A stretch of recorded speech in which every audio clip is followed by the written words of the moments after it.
就在本周，联合国独立人权专家公开批评美国，认为美国在关塔那摩实施的拘禁和酷刑违反了人道主义原则。简而言之呢，就是不干人事儿。对此，美国政府呀很快也做出了回应啊。美国政府怎么说的呢？我们光明正大啊，请联合国的人来，就是因为我们有 confidence 有信心。对什么有信心呢？对关塔那摩的监禁条件有信心。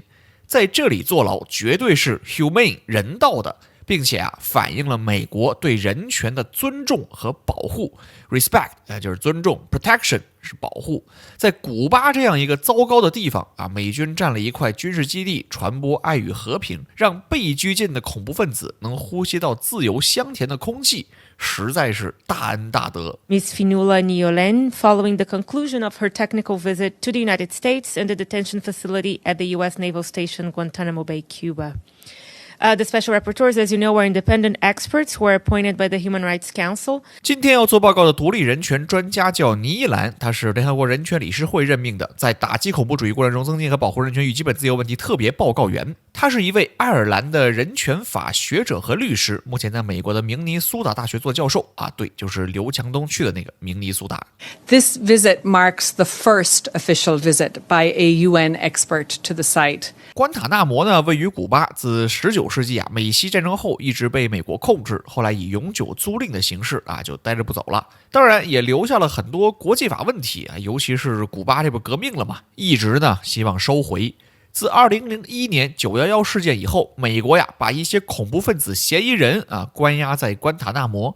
为什么不关在美国本土呢？因为关塔那摩不算美国领土所以囚犯的权利不受美国法律保护。因此美国政府可以尽情的刑讯逼供。联合国在过去的20多年里多次要求美国立刻关停相关拘留设施甚至在去年，联合国人权专家使用了无与伦比的臭名昭著之地这一形容词，并对美国的行为进行了强烈的谴责。终于在今年，美国政府同意联合国专家组访问关塔那摩，因此这也是所谓的首访。美国政府老骄傲了，认为自己自信满满，公开透明。My technical visit months ago started with a visit to the 9/11 Memorial and Museum and was deeply engaged with the victims, survivors, and families of the terrorist attack throughout.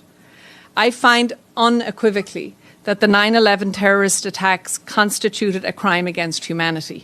这里首先承认了恐怖袭击本身是反人类罪行，并且其实调查报告里有不少内容是关于如何确保恐怖袭击的受害者可以有效获取司法救济、医疗资源以及其他社会保障的。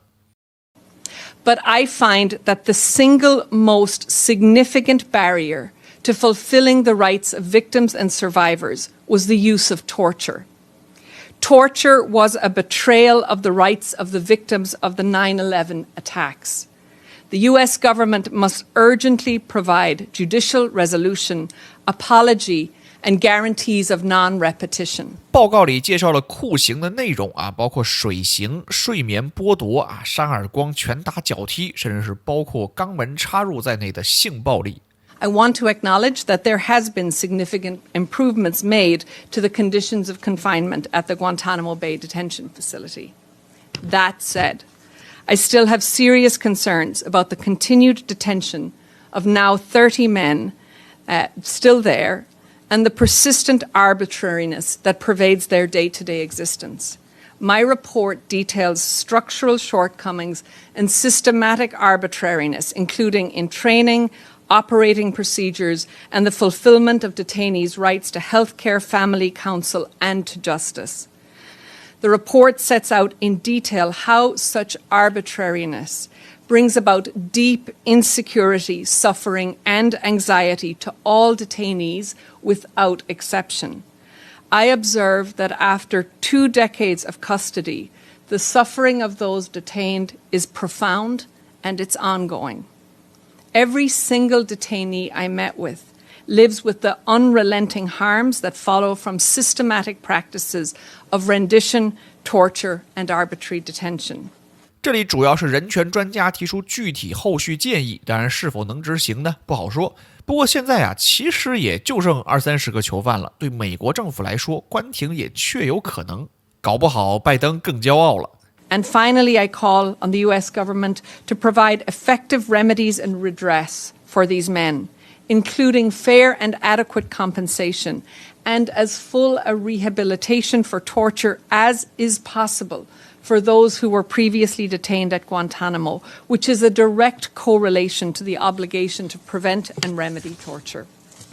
I want to conclude by stressing that the US government must ensure accountability for all violations of international law, both for victims of its counter-terrorism practices, present and former detainees, and victims of terrorism. I underscore the importance of apology, full remedy, reparation, and guarantees of non-repetition to all victims. 接下来是记者提问时间。My name is Edith Lederer from the Associated Press. I assume that you submitted this report to the U.S. government before it was released. Did you get a response on the many recommendations that you have made?这是美联社的记者午间发布会的常客了，在徐德志老师的送命题视频里应该经常出现。As with any country visit, the regular process, the government in question does get a copy of the report in advance and is allowed to correct or identify any issues that of factual error that arise in the report. That standard procedure was fully undertaken in this report context. And I'm also pleased to note that the US government has issued a response to this report, which should be available on the website of the Special Rapporteur with the report's publication. 实际上没有回答问题，这是很正常的。看过送命题的都知道，因为发言人无法预先获知记者的问题，又实际上没有充分的授权去阐述新的观点。那么就必须基于现有的资料进行回答啊！如果现有资料没覆盖，那就只能兜圈子。For a lot of my audience, they find it hard to understand why Guantanamo just simply cannot be closed. Could you explain why there are 30 men, I understand, still there? What are the barriers to them going home, and why can it not just be closed down? So you'll note rightly that the report calls for the closure of the detention facility. And many listeners in many parts of the world won't understand why it's not closed. And I think closure remains a priority. But I also recognize that there are complexities and political challenges ahead in closing this detention facility.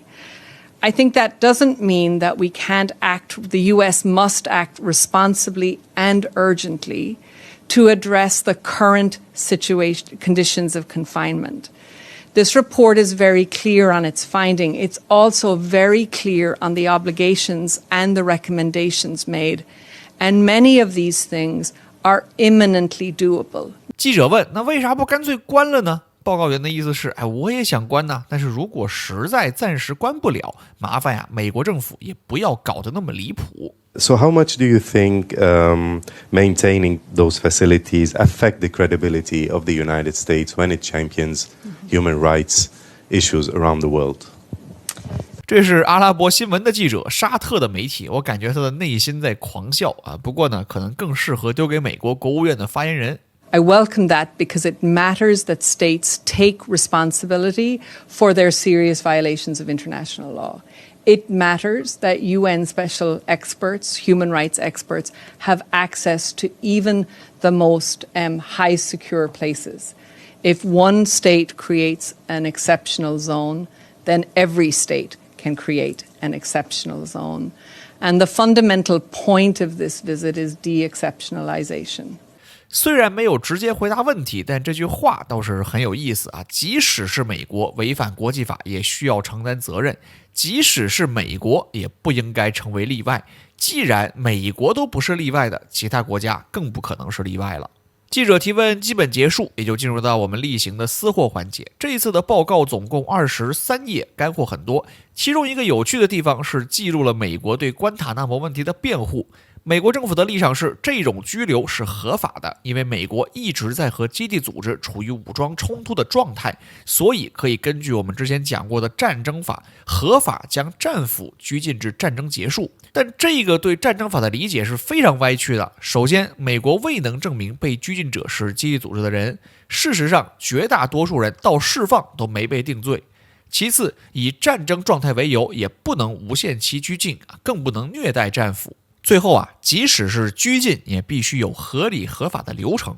但是呢，正如我一贯所说的那样，虚伪是恶行，向美德的致敬。国际法存在的意义就在于，即使强大如美国在干脏活的时候，也希望隔着一层厕纸找到合适的借口，哪怕是虚伪的应付国际法。所谓衣冠禽兽也比毫无规则、唯有无尽杀戮的黑暗森林更好。感谢你看到这里，如果你还有什么问题，欢迎评论区留言。我是小 Q，我们下期再见。